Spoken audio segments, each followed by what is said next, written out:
பருப்பு விலை உயர்வுக்கு பெரு வணிக நிறுவனங்களே காரணம் என்று தமிழக வணிக சங்க பேரமைப்பு குற்றம் சாட்டியுள்ளது. சென்னையில் இன்று செய்தியாளர்களை சந்தித்த அவர், பருப்பு விலை உயர்வு பிரச்சினையில் அரசு மெத்தனமாக உள்ளதாகவும் தங்களை போன்ற வியாபாரிகளின் கோரிக்கைகளை கேட்க முன்வரவில்லை என்றும் அவர் குற்றம் சாட்டினார்.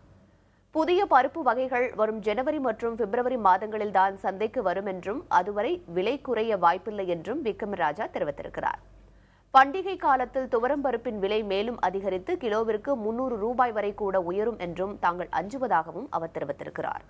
பருப்பு வகைகளின் விலை உயர்வுக்கு ஆன்லைன் வணிகம் முக்கிய காரணம் என்றும் விக்ரம் ராஜா தெரிவித்தார்.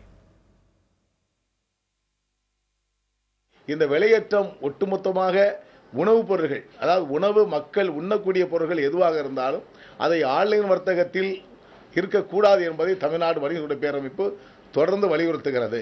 இந்த ஆன்லைன் மூலமாக விலையேற்றத்திற்கு எளிமையான வழி கிடைத்துக் கொண்டிருக்கிறது. சாதாரணமாக குடோன் தேவையில்லை, பதுக்கி வைக்க வேண்டிய அவசியம் தேவையில்லை.